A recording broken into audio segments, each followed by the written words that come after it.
So I wanted to talk about a few macro themes in AI and the way it's influencing humanity and partnership and creativity, but also some more microscopic parts of it, I suppose. So AI and our generally, and the sorts of things that I want to cover are the way we're reflecting upon the impact of AI and neuroscience, generally how it's affecting creativity and sort of works that we might expect in literature and publishing generally, the way that we think about our sense of value to the world, and whether that all comes from the work that we do or whether it comes from something else, and how AI affects that. We'll also cover the influence of AI on us culturally and how that will impact on our education process. And then, of course, finally, some things around citizenship.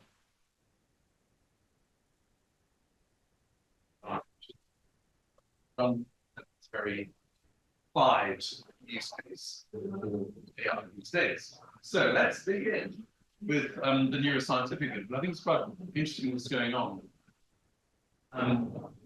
In society and in evolution so far, the human brain and the human mind has generally two ways of thinking about things. You've probably all heard about Professor Daniel Kahneman, who won the Nobel Prize for his thinking as a neuroscientist, about slow and fast thinking. That's commonly referred to as system 1 and system 2. And what we do is in system 1, we feel very quickly. So even listening to me talking now, some of you will decide this isn't for you. Some of you will think, actually, this feels like something you want to listen to. We make these judgments very quickly without feeling. System 1, and then system 2, we think much, much more slowly, and we tend to rationalize things and post-rationalize things. What we're seeing with AI, and it's the first time in evolutionary history, is that the human being is witnessing thinking being done really fast.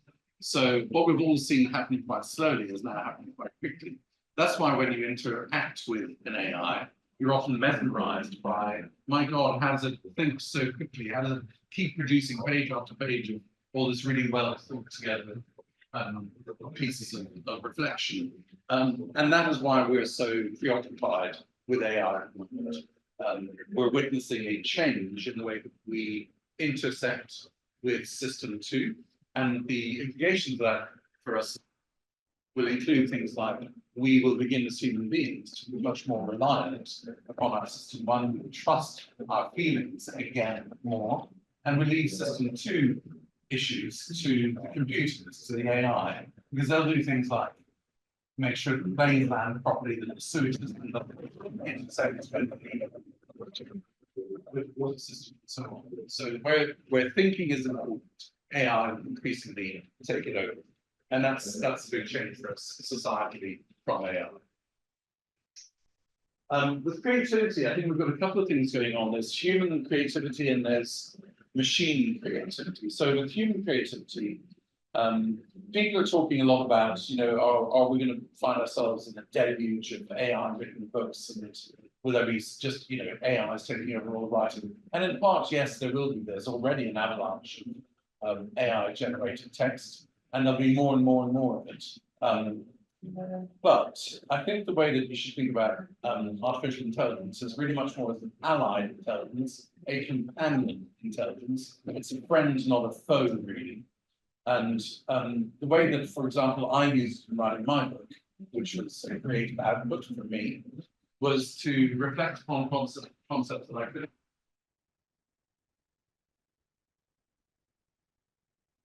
Literature and the history of AI together. They were running very different courses, but you had neural networks in AI, and you had Sumerian clay tablets going on in publishing. And I didn't have a friend and neural networks, but I spoke to Claude, one of the AIs, it's from Anthropic, and I said, what are the similarities, what are the consistencies here? And it gave me some interesting thoughts, which allowed me to be more creative in the work that I then articulated and narrated. So as a companion thinker, it really enhances our creativity. And I really encourage everyone to get engaged with AI, to think of it almost like, you know how to drive a car, but the cars are changing a bit. So now they have airbags that deploy automatically, they have brakes which don't lock. You know, same as we've had in cars. In fact, AI is just another tool that will make sure that we're safer and more productive and perhaps more imaginative as well. On the other hand, there's machine creativity. And people have been debating, you know, a lot these days whether machines are truly being creative. I think what's interesting is that human beings tend to be happy only when they domesticate things fully. So when we find a system that's obedient to our wishes, we tend to be happier. And so I heard in my own company people saying, oh, Midjourney 6 is so much better than Midjourney 5. And when I asked why is that the case, they said because it does what we tell it better. And I thought, well, there's domestication. But actually, what people are referring to a bit dismissively as hallucination is sometimes creativity coming from machines. So sure, if it gives you 6 fingers where there should be 5, that's not great. That is just a hallucination. But where it comes up with a different visualization or a different conceptualization of something you thought about previously, I think we shouldn't dismiss that AI is actually showing us machine creativity from time to time as well. So I would remain tolerant and open-minded of what we see coming out of AI. When we think about work and worth, historically, it's a rather depressing picture, really. We're educated for a brief period, then we work for a while, and then we slowly die. It's kind of education, career, and retirement. And I think what we have is the opportunity nowadays to redefine our working lives so that we work less, do more things, and define ourselves, not just by our careers, but what we do during our productive adult life. I don't know, you know, what uptake there will be of this because it's economically disruptive.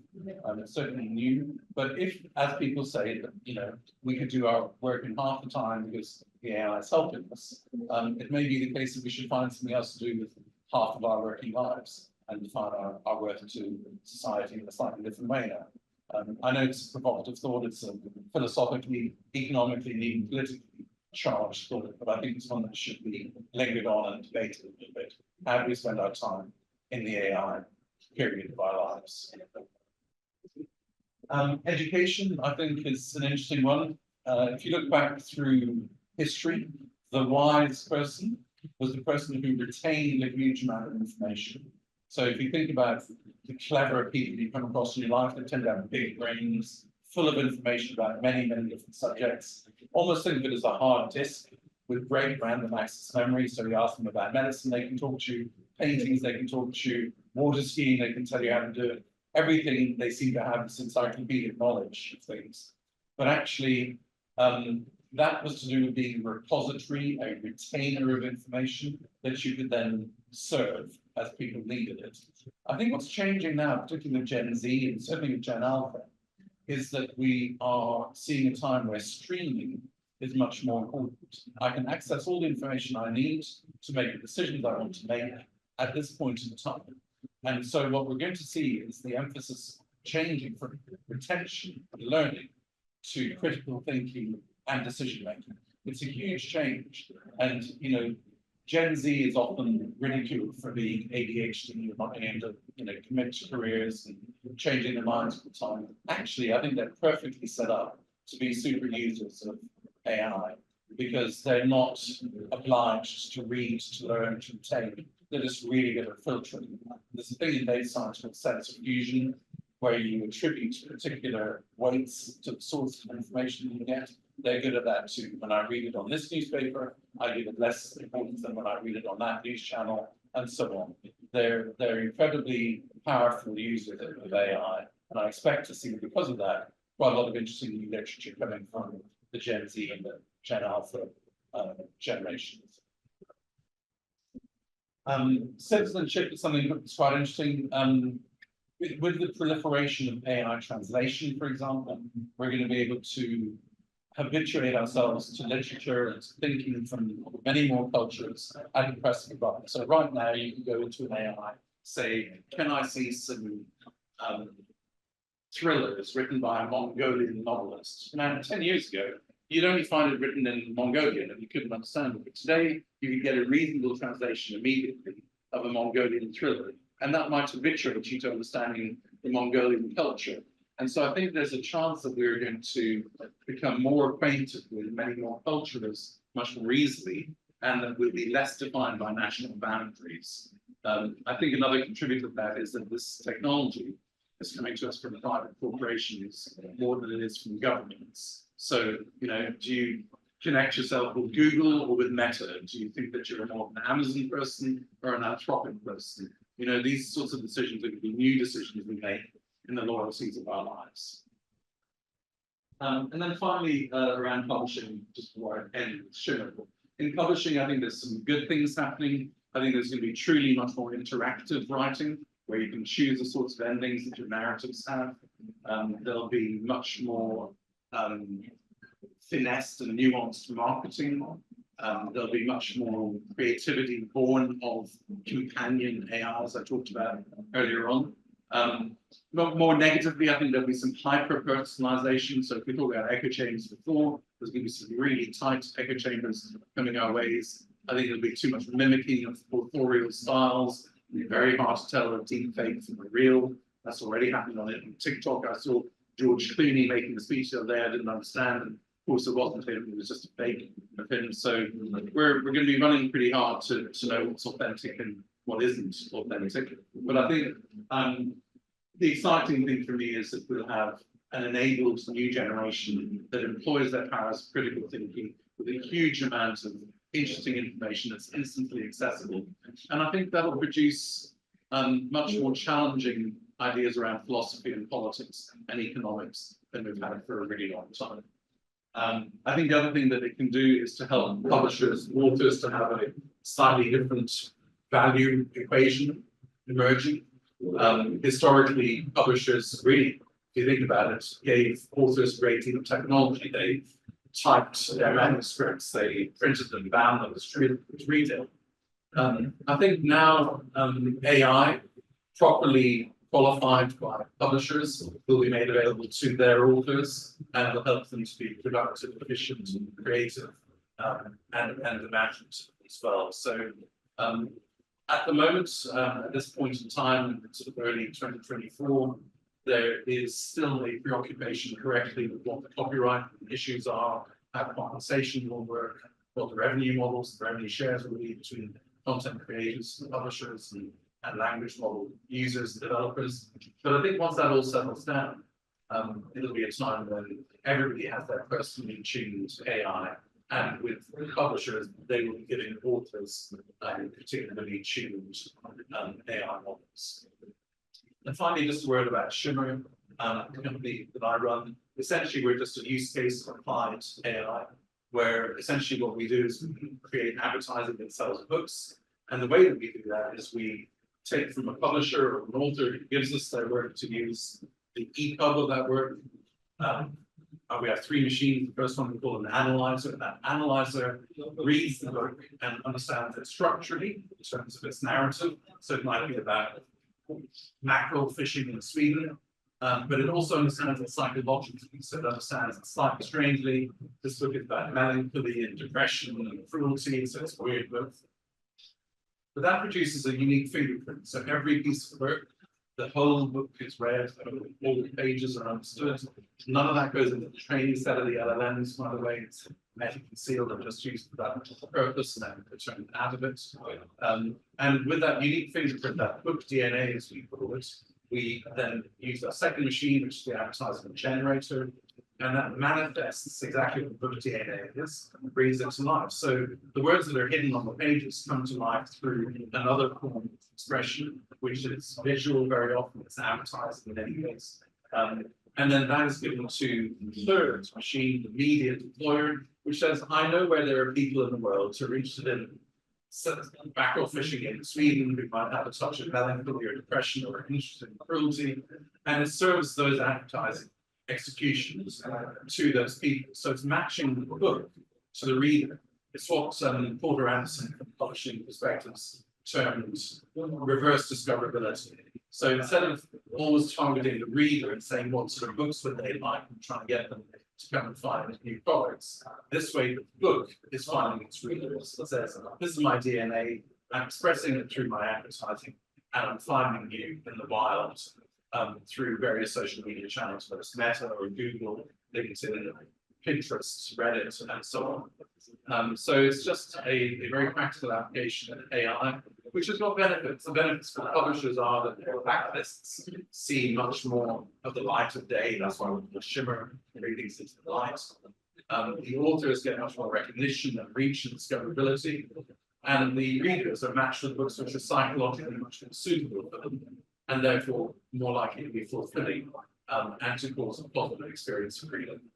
So I hope that was interesting for you. Thank you very much for inviting me to this talk, and have a good day. Thank you, Nadim. This was really insightful and food for thought. We really live in fascinating times, and as much as I can say that I am cautiously excited about the future of AI in creative writing. So back to your book, Shimmr Don't Shake: How Publishing Can Embrace AI. Have you used any AI in its production or in its writing, development, or maybe the cover? Have you used any? Actually, I mean, one of the things that we can do in Shimmr is produce book covers, but we don't. You know, we're being very careful to respect the trades and the crafts that exist within the publishing industry. And there's a whole career and a whole industry of people who do things like book covers. So no, that's completely done by a human being. That was my choice. And the writing has been completely done by me. But what I did use AI for was to make me think about things. Because I was thinking about two areas which I know quite a lot about, but I'm not an expert in either of them. And that's AI and literature. And I was trying to see what the intersection between publishing and large language models and diffusion models were. And I could do quite a lot of that thinking and research myself, but the AI absolutely helped me to realize that. And also, while trying to see this and study this nexus and this intersection between both, so like you are the human version, and you need also the tech or AI point of view. So I think it's fair enough. It's a fair play. We've got plenty of questions for you, but I'll limit it to 4 questions. So the first one is about the audience. So in today's digital landscape, understanding and fostering meaningful connections with the audience is paramount. How do you think it can help creators better understand and also connect with their audience? Well, I mean, it's a bit like just human relationships. You know, the better you know something, the more nuanced your recommendation of something is. So if they don't like pasta, after a while, you don't recommend a pasta dish to them. You know, and the more the AI has a nuanced and finessed understanding of you, the more likely it is that you can match them with published literature is interesting and suitable. The only thing to be cautious about there is that it's kind of inexhaustible, it's relentless. So you have to at some point say, that's enough, you know them well enough. You don't need to know what they did yesterday at 7:37 in the morning. So I think it's just limiting the intimacy of the information. Okay. Now, while some may fear that AI could replace human creativity, others see it as a valuable tool that can enhance the creativity process. How can creators leverage AI to enhance their creativity rather than replace it?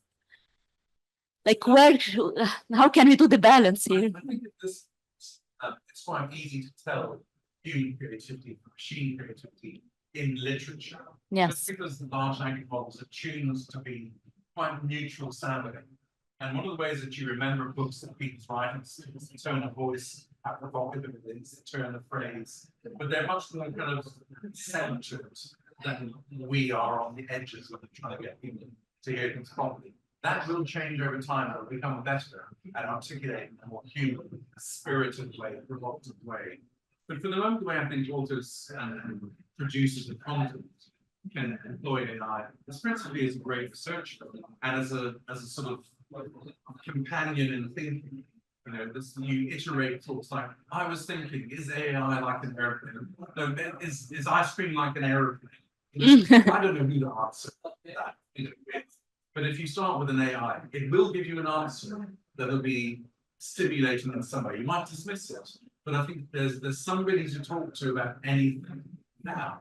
And I think that's, by the way, why there's so much online therapy. And there's a Russian application of an LLM called Reshaping, which was created beautifully by a woman whose husband died too young. Okay. And she put all of his speeches and talking and writing into a large language model, and she could then talk to him all the time. That became a very intimate piece of software people were using to replace real relationships and just to have online relationships completely. But that's because we're beginning to use it as a constant companion. But don't you think we are crossing some red lines, like especially in this example? And it should stop. Okay. There are many conceptions about AI and also specifically about this intersection between AI and creative writing. What are some of the misconceptions that that you have that you have witnessed, that you have heard of, and like about the AI's role in creative writing and in the creative content creation, and how do you think we can address them? I'm not sure I understand. Okay, so what are some conceptions people have about AI's role in creative content writing? Yeah, I think people are really good. You can just go to AI and write me a fantastic book in the style of Patricia Cornwell, you know, about some sort of spy story set in Virginia that goes to Bolivia. And you know, it'll write you something. Yes. It won't write you a great novel, it won't write you a great book. It won't do it yet.